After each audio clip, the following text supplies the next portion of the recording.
जय हिंद। हम 51 क्वेश्चन से आज करने वाले हैं। 50 क्वेश्चन कर लिए थे, ठीक है। और बिहार पुलिस का ये टॉनिक बैच है जो कि खान सर स्टार्ट किए थे और बिहार पुलिस के लिए ही स्पेशल किए थे। और ये संभावना है कि इससे जो क्वेश्चन आएगा काफ़ी हद तक लड़ने की संभावना हो जाती है। तो समझते हैं ध्यान से और आगे बढ़ लेते हैं।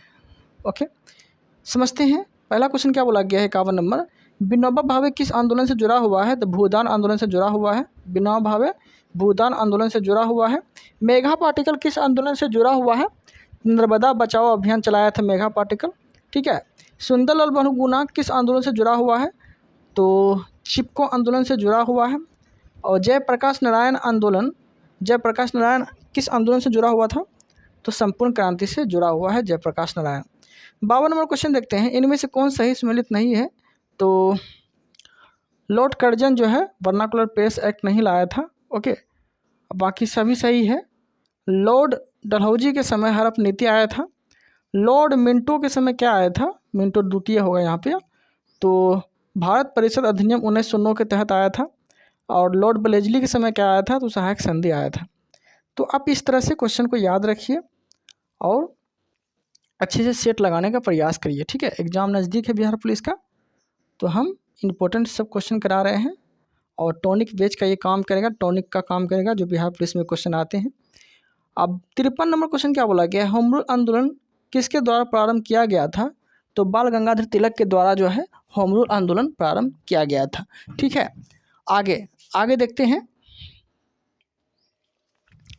आगे 54 नंबर क्वेश्चन क्या बोला गया है?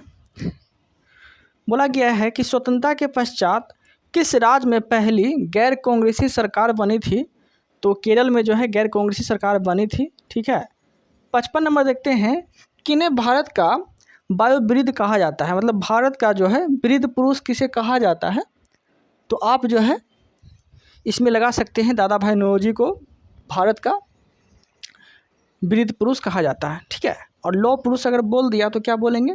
वल्लभ भाई पटेल, ठीक है। वल्लभ भाई पटेल करके आप याद रख सकते हैं, ओके। तो ये जो था भारत का लौह पुरुष वल्लभ भाई पटेल और भारत का वृद्ध पुरुष बोलेगा तो दादा भाई नौरोजी, ठीक है। 56 नंबर क्वेश्चन बोला गया है कि पहली मुस्लिम महिला जिसने भारत पर शासन किया था?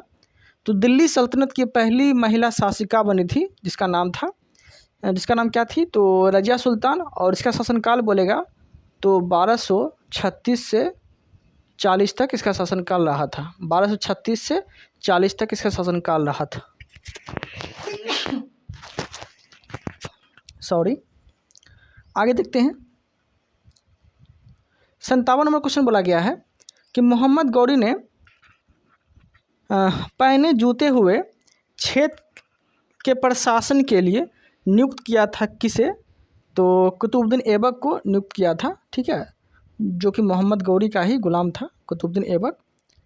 और 58 नंबर देखते हैं, किस युद्ध ने मोहम्मद गौरी के लिए दिल्ली पर शासन का मार्ग प्रशस्त किया था? तो तराइन का दूसरा युद्ध जो है दिल्ली पर शासन मार्ग प्रशस्त कर दिया था, ठीक है। और 1192 ईस्वी में जो युद्ध हुआ था जिसे बोला गया है तराइन का दूसरा युद्ध, ये किसके बीच हुआ था? तो गौरी और चौहान के बीच हुआ था तराइन का दूसरा युद्ध, ठीक है। और दूसरा युद्ध में जो है पृथ्वीराज चौहान जो है वो हार जाते हैं और पहला युद्ध में पृथ्वीराज चौहान जीत जाते हैं, ठीक है। आगे 59 नंबर देखते हैं। 59 नंबर क्वेश्चन क्या बोला गया है कि दिल्ली के किस सुल्तान ने लौह एवं रक्त की नीति अपनाया था? तो दिल्ली का जो सुल्तान था उसका नाम था बलबन, ठीक है। बलबन ने अपने प्रशासन में रक्त एवं लौह की नीति अपनाया था, ठीक है। तो ऐसे आप याद रख सकते हैं। आगे तो क्या हो जाएगा? बलबन। आगे 60 नंबर क्वेश्चन देखते हैं, प्रसिद्ध कोहिनूर हीरा इनमें से एक खान से निकाला गया था? तो प्रसिद्ध कोहिनूर हीरा जो निकाला गया था गोलकुंडा के खान से निकाला गया था, आप याद रख सकते हैं। 61 नंबर देखते हैं। 61 नंबर क्वेश्चन बोला गया है, किसको द्वितीय सिकंदर के नाम से जाना जाता है? तो अलाउद्दीन खिलजी को द्वितीय सिकंदर के नाम से जाना जाता है, ठीक है। और ये सिकंदर दूसरा है, ठीक है। पहला जो सिकंदर था जो भारत पर आक्रमण करने के लिए आया था तो 326 में लगभग जो है भारत पर आक्रमण करने के लिए आया था, ठीक है। और ये पूरा विश्व जीतना चाहता था लेकिन जीत नहीं पाया। और इसका जो रोड़ा बना था तो ब्यास नदी को पार नहीं कर पाया था। और इसका रीज़न यही था कि चाणक्य जो थे उस वक्त वो नहीं चाहते थे कि ये जो है भारत पर आक्रमण करे और ब्यास नदी को पार करे। ठीक है, उस समय 326 में नंद वंश का शासन चल रहा था जिसका नाम था धनानंद। ठीक है, धनानंद के शासनकाल में जो है सिकंदर ने आक्रमण किया था। और सिकंदर द्वितीय जो कहा जाता है ये अलाउद्दीन खिलजी को कहा जाता है। ठीक है, और सिकंदर सहनी ही बोल सकते हैं। ये भी जो है सिकंदर की तरह पूरा विश्व जीतना चाहता था, इसलिए अपने आप को सिकंदर द्वितीय कहता था ये। ठीक है, 62 नंबर क्वेश्चन देखते हैं। 62 नंबर क्वेश्चन बोला गया है कि बाजार अधिनियम नीति किसके द्वारा लागू किया गया था? तो अलाउद्दीन खिलजी के द्वारा जो है बाजार अधिनियम नीति लागू किया गया था। ठीक है, एक्चुअली होता क्या था कि बाज़ार में कोई भी सब्जी बिक रहा है, ठीक है, सब्जी बिक रहा था, ठीक है, या फिर कोई भी ऐसा चीज़ सब्जी हो फल हो, तो उसके शासनकाल में जब बिकता था ना तो वो लोग व्यापारी लोग क्या करते थे, अपने आप में ही जो है ना गुरबिट बना लेते थे और जैसे तैसे दाम रख के, ठीक है, और सब्जी उब्जी और फल उल बेच देते थे। तो इसीलिए जो है बाजार अधिनियम नियंत्रण को ध्यान में रखते हुए, ठीक है, वो बाजार नियंत्रण लागू किया था। किसने? तो अलाउद्दीन खिलजी ने। ठीक है, 63 नंबर देखते हैं। इब्न बतूता कहाँ से आया था? तो इब्न बतूता जो आया था ना, ये आया था मोरक्को का जो है यात्री था। और किसके शासनकाल में आया था? मोहम्मद बिन तुगलक के शासनकाल में आया था। ठीक है, और मोहम्मद बिन तुगलक को जो है पागल बादशाह कहा जाता है, ये आप याद रख सकते हैं। ठीक है, दिल्ली सल्तनत में तुगलक वंश का शासक होता है। ठीक है, और यह पागल बादशाह इसे कहा जाता है। जब ये मर जाता है मोहम्मद बिन तुगलक, तब इसे जो है कहा गया था कि राजा को प्रजा से और प्रजा को राजा से मुक्ति मिल गया। ठीक है, तो इब्न बतूता जो आया था मोरक्को के यात्री था और वो मोहम्मद बिन तुगलक के शासनकाल में ही आया था। तो इस तरह से आप याद रख सकते हैं। 64 नंबर क्या बोला गया है? 64 नंबर क्वेश्चन बोला गया है, निम्न में से किस दिल्ली का सुल्तान को इतिहासकारों ने विरोधिया का मिश्रण कहा? ठीक है, तो विरोधियों का जो मिश्रण कहा था मोहम्मद बिन तुगलक को ही कहा था, MBT को। ठीक है, इसी को पागल बादशाह कहा जाता है और इसे बोला गया है दिल्ली को इतिहासकारों ने कहा था कि ये जो है विरोधियों का मिश्रण बताया। ठीक है, विरोधियों का मिश्रण बताया। आगे लोधी वंश को देखते हैं। लोधी वंश का अंतिम शासक अगर आप सबको बोलेगा तो इब्राहिम लोधी होता है। ठीक है, और इब्राहिम लोधी की मृत्यु जो है 1526 ईस्वी में लगभग मैदान में ही हो जाती है बाबर से लड़ते लड़ते। ठीक है, और द्वितीय अशोक किसे कहा जाता है? तो कनिष्क को कहा जाता है द्वितीय अशोक। ठीक है, और कनिष्क जो है कुषाण वंश का शासक होता है। और ऐसे अगर अशोक बोलेगा तो अशोक जो है ये मौर्य वंश का शासक होता है। ठीक है, मौर्य वंश का शासक बोलेगा तो अशोक, और कनिष्क जो होता है ये कुषाण वंश का शासक होता है, जो कि द्वितीय अशोक भी इसे कहा जाता है। एक बात याद रखिएगा, कनिष्क के समय जो है चौथा बौद्ध संगति हुआ था कुंडल वन में। ठीक है, आगे 67 में बताइएगा, भारत में सर्वप्रथम स्वर्ण मुद्राएं किसने चलाई थी? तो स्वर्ण मुद्राएं जो चलाई थी कुषाणों ने चलाया था स्वर्ण मुद्रा। ठीक है, और शुद्ध सोने के सिक्के इसी को बोला गया है। शुद्ध सोने के सिक्के जो चलाए गए थे ये कुषाणों का समय चलाया गया था। और सबसे ज़्यादा अगर बोल दिया सोना का सिक्का किसके शासनकाल में चलाया गया था, किस वंश के शासनकाल में? तो गुप्त वंश का शासन चल रहा था, उसके समय जो है ज़्यादा सोने के सिक्के चलाए गए थे। ठीक है, और सबसे पहले बोलेगा तो इंडो ग्रीक करके सोने के सिक्के चलाया था सबसे पहले। ठीक है, और ज़्यादा बोलेगा तो गुप्त वंश, शुद्ध बोलेगा तो कनिष्क। इस तरह से आप याद रख सकते हैं। 68 नंबर क्वेश्चन देखिए क्या बोला गया है, राजा खारवेल किस चेदी वंश के महत्तम शासक थे? तो कलिंग। ठीक है, राजा खारवेल किस चेदी वंश के महत्तम शासक थे? तो कलिंग नरेश कलिंग के थे। ठीक है, 69 नंबर देखिए क्वेश्चन क्या बोला गया है, बाणभट्ट किस सम्राट का दरबारी कवि था? तो बाणभट्ट जो था ये हर्षवर्धन का दरबारी कवि था। ठीक है, याद रखिएगा हर्षवर्धन का दरबारी कवि बाणभट्ट होता है। ओके, याद रखिएगा वर्धन वंश का शासक होता है ये। इसके भाई का नाम रहता है राजवर्धन। ठीक है, इसके बाप का नाम होता है विष्णुवर्धन। ठीक है, इस तरह से आप याद रख सकते हैं। शशांक की जो हत्या किया था हर्षवर्धन ही किया था, ये बात भी याद रखिएगा। 70 नंबर देखिए क्या बोला गया है, कवि कालिदास किसके दरबार में रहते थे? तो चंद्रगुप्त विक्रमादित्य के दरबार में रहते थे कालिदास। ठीक है, 71 नंबर देखिए क्वेश्चन क्या बोला गया है, गुप्त शासकों की सरकारी दरबारी भाषा क्या थी? तो गुप्त शासकों की सरकारी बोलेगा दरबारी भाषा क्या थी? तो संस्कृत थी। गुप्त में संस्कृत चलता था, मुगल में फारसी चलता था। इस तरह से आप याद रख सकते हैं। आगे 72 नंबर क्वेश्चन बोला गया हर्षवर्धन को किसने पराजित किया था? तो पुलकेशिन द्वितीय ने जो है हर्षवर्धन को पराजित किया था नर्मदा नदी के तट पर लगभग, ठीक है। और 73 नंबर क्वेश्चन बोला गया है होयसलों की राजधानी कहाँ थी? तो द्वार समूह थी। होयसल की राजधानी द्वार समूह थी, याद रखिएगा। 74 नंबर क्वेश्चन क्या बोला गया है कि निम्न में से किस चोल राजा ने सिलोन सिंगल को सर्वप्रथम जीता था? तो किस चोल राजा ने श्रीलंका को जीता था? तो वही राज प्रथम ने श्रीलंका को सिलोन को जीता था। सिलोन जो है उस वक्त उसका नाम था श्रीलंका का ही, ठीक है। 75 नंबर क्वेश्चन क्या बोला गया है कि चोल वंश में ग्राम प्रशासन के बारे में किस शिलालेख में उल्लेख मिलता है? तो उत्तरा मेरूर के शिलालेख में उल्लेख मिलता है, ठीक है। आप ऐसे करके याद रख सकते हैं। आगे देखते हैं, आगे 76 में देखिए क्वेश्चन क्या बोला गया है कि महाबलीपुरम की स्थापना किसने किया था? तो पल्लव वंश के शासकों ने महाबलीपुरम की स्थापना किया था। 77 नंबर देखते हैं चित्रकला की गंधर्व शैली का सूत्रपात किसके द्वारा किया गया था? तो महायान संप्रदाय के द्वारा किया गया था। 78 नंबर देखते हैं किस शासक ने एलोरा मंदिर का निर्माण कराया था? तो राष्ट्रकूट शासक ने एलोरा मंदिर का निर्माण कराया था, ठीक है। 79 नंबर देखते हैं अधिकांश चोल मंदिर किस देवी देवता से समर्पित है? तो शिव के देवता से समर्पित है, ठीक है। अधिकांश चोल मंदिर जो थे वो शिव देवता से समर्पित है, ठीक है। आगे क्वेश्चन क्या बोला गया? 80 नंबर देखते हैं। 80 नंबर क्वेश्चन बोला गया है कि केंद्रीय असेंबली में बम फेंकने में भगत सिंह का साथ कौन दिया था? तो 1929 में जो है असेंबली हॉल में बम फेंका गया था, दिल्ली में था।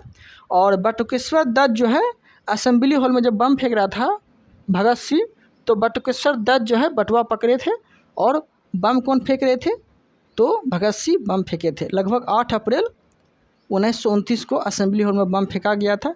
इसी के विरोध में जो है भगत सिंह को गिरफ्तार कर लिया गया था, लेकिन भगत सिंह को जो है फांसी जो दिया गया था, ठीक है, वो फांसी दिया गया था सैंडर्स की हत्या के विरोध में, लेकिन गिरफ्तार हुए थे असेंबली हॉल में बम फेंकने के विरोध में, ओके।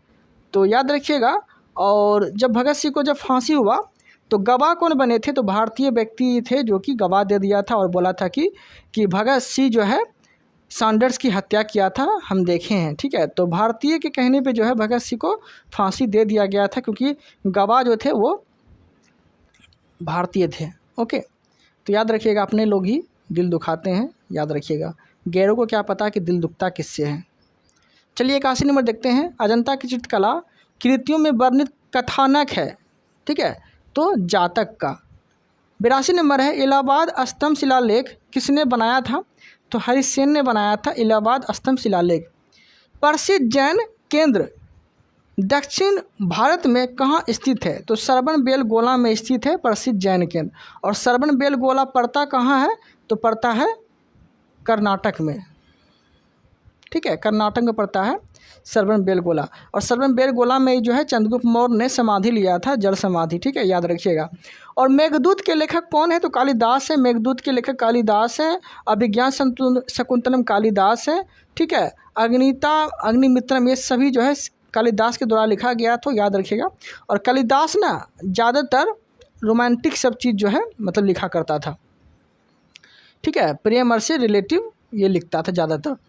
85 नंबर देखते हैं सांची स्तूप का निर्माण किसने कराया था? तो सांची स्तूप का जो निर्माण कराया था अशोक ने कराया था। और अशोक किस वंश का था? तो मौर्य वंश से संबंधित था। और मौर्य वंश का स्थापना किसने किया था?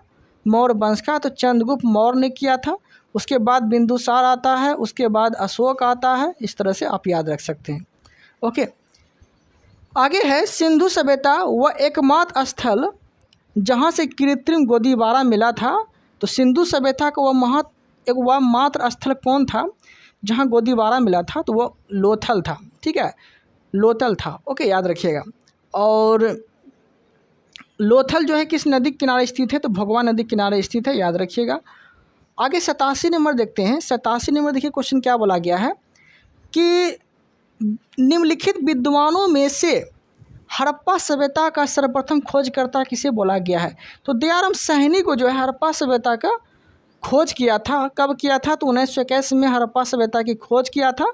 और हड़प्पा किस नदी के किनारे स्थित है? तो रावी नदी के किनारे स्थित है, याद रखिएगा। और पाकिस्तान में पड़ता है, ये सब भी याद रखिएगा, ठीक है। सिंधु सिंधु अर्थव्यवस्था की ताकत थी, तो व्यापार, ठीक है। व्यापार लोग, सिंधु सभ्यता के जो लोग थे वो व्यापार करते थे, याद रखिएगा।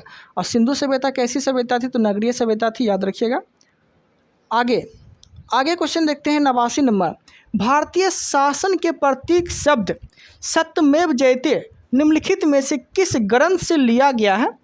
तो मुंडकोपनिषद से लिया गया है सत्यमेव जयते, याद रखिएगा। ओके, 90 नंबर क्वेश्चन बोला गया है कि भारतीय संगीत का उद्गम किसमें खोजा जा सकता है? भारतीय संगीत का जो उद्गम है किसमें कहा गया है? तो कहने का अर्थ ये हो गया कि मेरी भाषा में समझिए कि संगीत वाला अगर वेद बोलेगा आपसे तो सामवेद, संगीत वाला वेद सामवेद। ओके, इस तरह से आप याद रख सकते हैं। 91 नंबर क्वेश्चन क्या बोला गया है? योग दर्शन के प्रणेता कौन थे? तो पतंजलि थे योग दर्शन के प्रणेता। आगे 92 नंबर क्वेश्चन है, मनुस्मृति किस विषय वस्तु के साथ संबंधित है? तो मनुस्मृति जो है ये कानून से संबंधित है, याद रखिएगा। ओके, और हम इम्पोर्टेंट सब क्वेश्चन करा रहे हैं और ये क्वेश्चन को पहले हम एनालिसिस कर चुके हैं, ठीक है। तो कम चांस रखिए कि गलत होने की संभावना है। हम सारा क्वेश्चन को एनालिसिस करके आप तक पहुंचा रहे हैं। ओके, 93 नंबर क्वेश्चन देखते हैं। सिकंदर और पोरस की सेनाओं ने किस नदी के आमने सामने वाले तटों पर पड़ाव डाला था? तो झेलम नदी के तट पर पड़ाव डाला था, ठीक है, सिकंदर और पोरस की सेनाओं ने।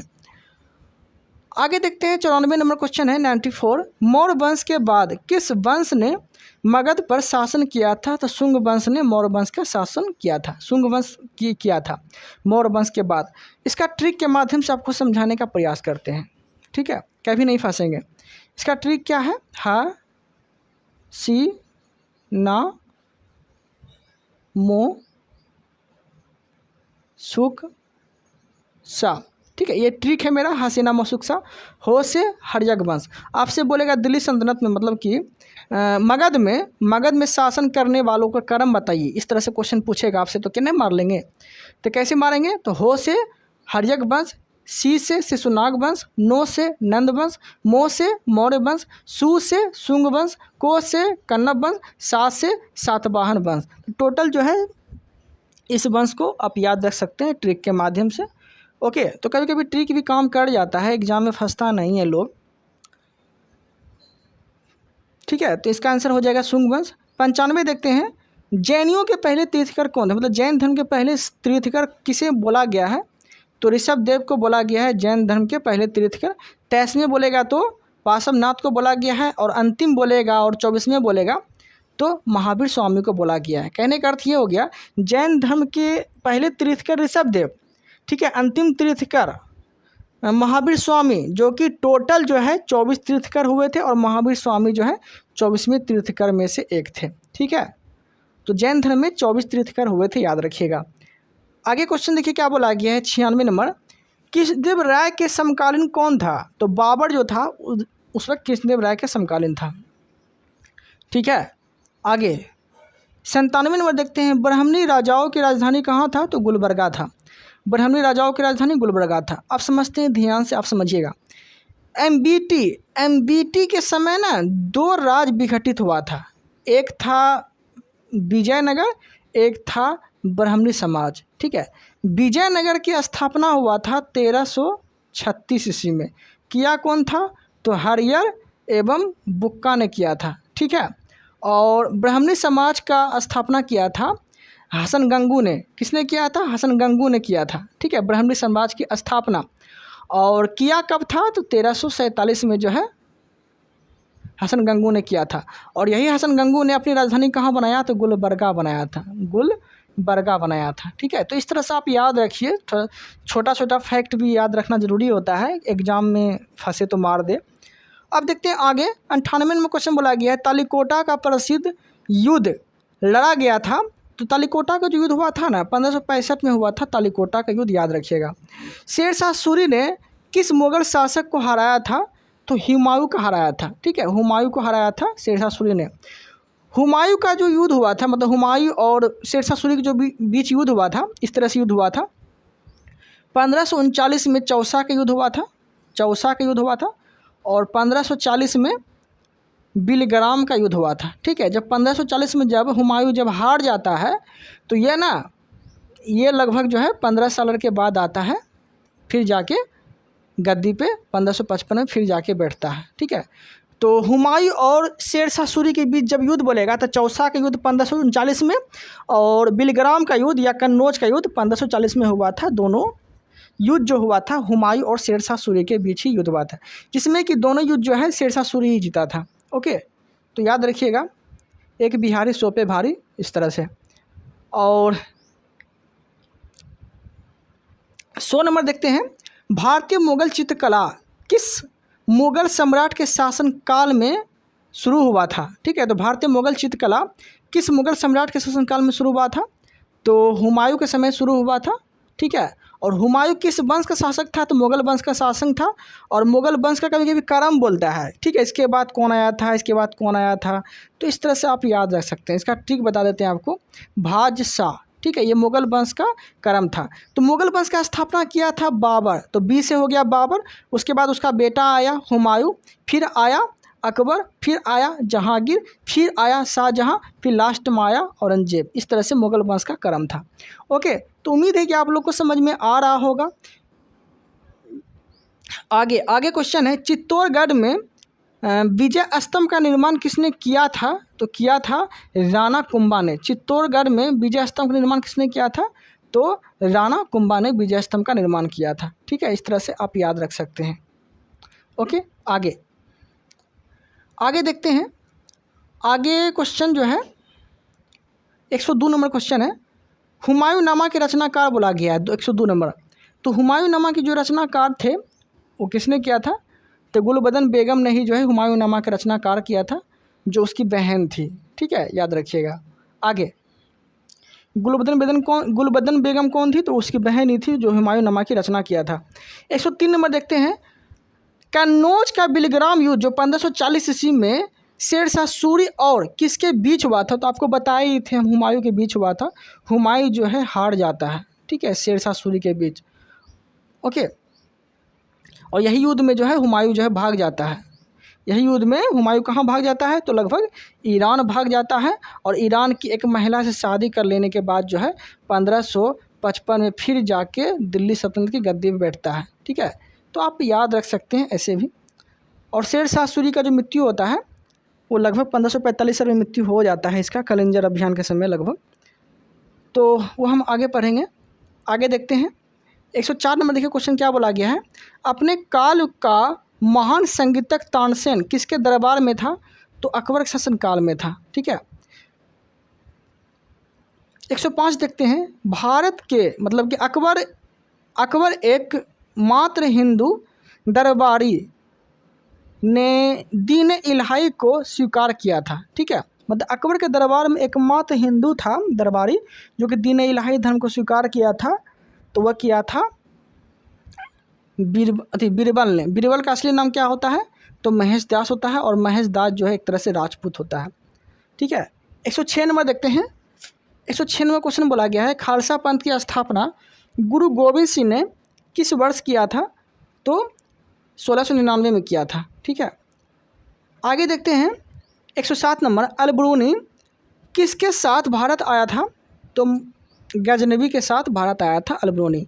ठीक है, 108 नंबर क्वेश्चन बोला गया है, सुविख्यात संगीतकार तानसेन और बैजू बावरा किसके शासन काल से संबंधित है, तो ये जो थे अकबर के शासन काल में था, ये सब तानसेन बैजू बावरा ये सब। ओके, तो याद रखिएगा, अकबर का कभी कभी जन्म पूछेगा आपसे, तो अकबर का जन्म जो हुआ था 15 अक्टूबर, ठीक है, 1542 में हुआ था। ठीक है, कहाँ हुआ था, तो अमरकोट में हुआ था, अमरकोट में। ठीक है, याद रखिएगा। आगे बोल रहा है कि रास्तरंगिणी किसके द्वारा लिखी गई थी, तो कल्हण के द्वारा रास्तरंगिणी लिखा गया था, और रास्तरंगिणी में ही कश्मीर के इतिहास की जानकारी मिलती है, याद रखिएगा। ठीक है, और कश्मीर में के इतिहास में जानकारी मिलती है, और कश्मीर में किस किस वंश ने शासन किया था, तो कारकोट किया था, कारकोट। और ऐसा बहुत शासन था, कारकोट था, उत्पल था, ठीक है, इस तरह से था। ओके, आगे है जमा मस्जिद। आगे 110 में क्वेश्चन बोला गया जमा मस्जिद किसने बनाया था? तो शाहजहां ने बनाया था जमा मस्जिद, ठीक है।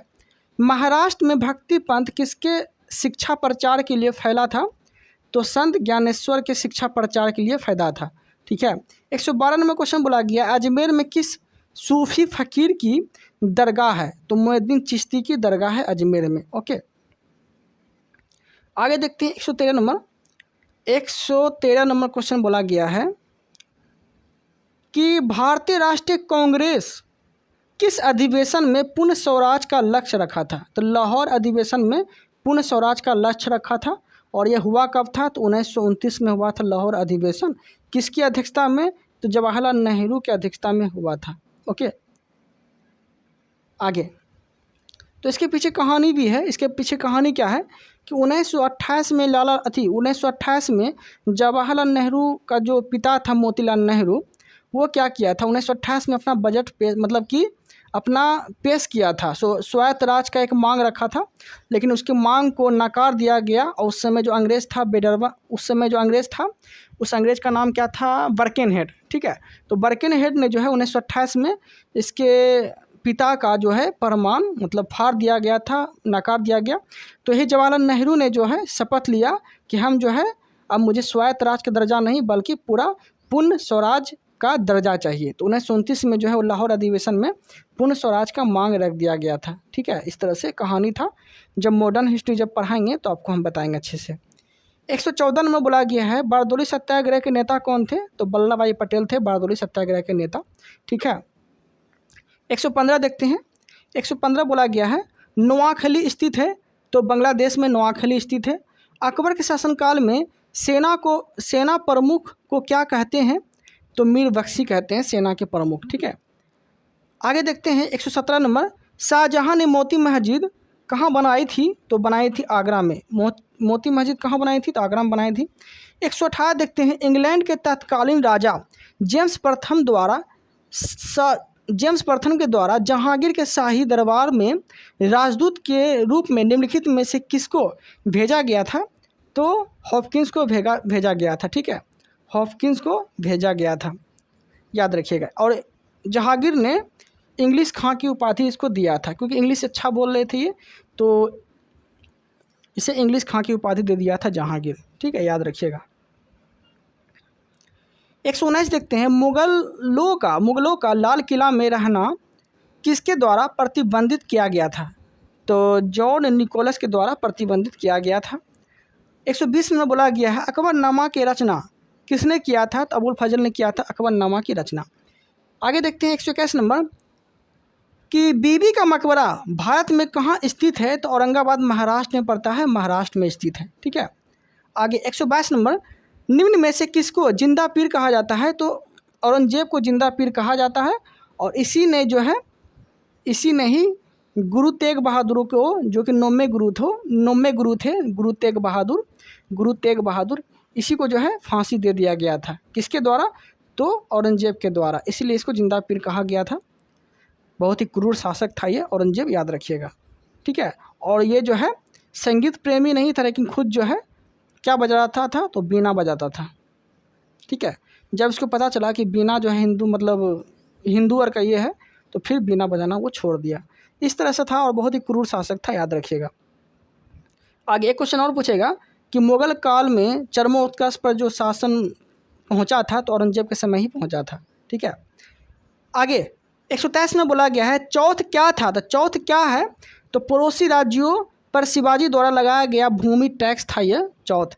गोरिल्ला युद्ध की अवधारणा को लागू किया था किसके द्वारा? शिवाजी के द्वारा गोरिल्ला युद्ध लागू किया गया था, ठीक है। 125 में बोला गया है गुरु नानक का जन्म किस स्थान में हुआ था? तो तलवंडी में हुआ था 1469 ईस्वी में, ठीक है, गुरु नानक का जन्म। आगे देखते हैं 126 नंबर गांधी जी को सर्वप्रथम किस वर्ष सत्याग्रह के दौरान गिरफ्तार किया गया था? तो 1917 में जो है सत्याग्रह के दौरान गिरफ्तार किया गया था, ठीक है। और 1917 में जो हुआ था ये चंपारण हुआ था सत्याग्रह, याद रखिएगा, ठीक है। चंपारण हुआ था और क्यों हुआ था, तो नील की खेती के लिए चंपारण हुआ था, ठीक है। तो नील की खेती क्या था समझते हैं 2 नज़र में। देखिए नील की खेती में क्या होता था कि 20 कट्ठा अगर खेत है तो 20 कट्ठा खेत में लगभग मतलब कि 20 कट्ठा अगर खेत होता था तो 20 कट्ठा में 3/3 पे जो है ना, 3/3 पे नील की खेती करवा लिया जाता था किसानों से, ज़बरदस्ती अंग्रेज लोग करवाते थे। लेकिन अंग्रेज लोग क्या करते थे, उसका फसल तो करवा लेते थे नील की खेती का, लेकिन उसका ना सही मुआवजा देते नहीं थे, ठीक है। तो उससे क्या होता था, नील की खेती कर लेने के बाद ना फसल बर्बाद हो जाता था, फसल उसल होता नहीं था 1-2 साल तक। तो किसान लोग परेशान हो गए और उसको ना सही मुआवजा मिलता भी नहीं था। तो इसी के विरोध में जो है 1917 में चंपारण सत्याग्रह किया था नील की खेती के विरोध में लगभग, ठीक है। 27 में देखते हैं 127 में क्या बोला गया है, बंगाल में अस्थायी बंदोबस्त किसके द्वारा लागू किया गया था, तो लॉर्ड कॉर्नवालिस के द्वारा लागू किया गया था। तो ये आप याद रख सकते हैं। 128 देखते हैं, सांप्रदायिक निर्वाचन प्रणाली को भारत में किस अधिनियम के माध्यम से लागू किया गया था, तो लॉर्ड मिंटो के माध्यम से लागू किया गया था, ठीक है। लॉर्ड मिंटो द्वितीय कर लीजिएगा, ठीक है। लॉर्ड मिंटो द्वितीय के समय यह लागू हुआ था। 1929 में किसके विरोध में महात्मा गांधी ने सितंबर 1932 में आमरण अनशन प्रारंभ किया था, तो मैकडोनाल्ड के कम्युनल अवार्ड के विरोध में जो है ये जो है महात्मा गांधी जो है 1932 में आमरण अनशन किया था, ठीक है। आपसे एक क्वेश्चन पूछेगा गोलमेज सम्मेलन से, तो अब बता दीजिएगा कि गोलमेज सम्मेलन टोटल कितना हुआ था, तो 3 गो गोलमेज सम्मेलन हुआ था। कब कब हुआ था, तो 1930, 1931, 1932, ठीक है। ये 3 गो गोलमेज सम्मेलन हुआ था, लेकिन महात्मा गांधी जो भाग लिए थे 1931 में भाग लिया था और 1931 में दूसरा गोलमेज सम्मेलन में महात्मा गांधी भाग लिया था। इस तरह से आप याद रख सकते हैं, ठीक है। और महात्मा गांधी किस जहाज़ से गए थे, तो राजपुताना जहाज़ से गए थे, याद रखिएगा, राजपुताना जहाज़ से गए थे, ओके। और उस समय इंग्लैंड के प्राइम मिनिस्टर कौन थे, तो रेमजे मैकडोनाल्ड थे, ठीक है। रेमजे मैकडोनाल्ड थे उस समय प्रधानमंत्री, ठीक है। आगे आगे क्या बोला गया है कि किसके विरोध में, तो इसका आंसर सी हो जाएगा, याद रखिएगा। 130 नंबर देखते हैं। 130 में क्वेश्चन क्या बोला गया है, ज्योतिबा फूले के सत्यशोधक समाज का उद्देश्य क्या था, ठीक है। तो रूढ़िवादी ब्राह्मणों द्वारा निचली जातियों का शोषण रोकना, निचली जातियों का शोषण रोकना। 131 नंबर देखिए क्वेश्चन क्या बोला गया है, साइमन कमीशन से क्या उद्देश्य था, तो साइमन कमीशन निम्न में से क्या उद्देश्य था इसका, तो भविष्य में सुधार की भारत में गुंजाइश रखने के लिए सब आया था, ठीक है। 132 नंबर देखिए क्या बोला गया है, हंटर आयोग की स्थापना का क्या कारण था, तो जलियांवाला बाग हत्याकांड के विरोध में हंटर आयोग का गठन किया गया था। और जलियांवाला बाग हत्याकांड हुआ कब था, तो 19 अप्रैल 1919 में हुआ था, ठीक है।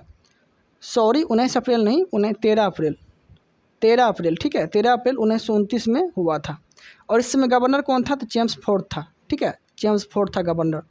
आगे देखते हैं, तो 133 नंबर देखते हैं, स्वामी दयानंद सरस्वती का वास्तविक नाम क्या था, तो मूलाशंकर। स्वामी दयानंद सरस्वती का वास्तविक नाम क्या है, तो मूलाशंकर है, याद रखिएगा।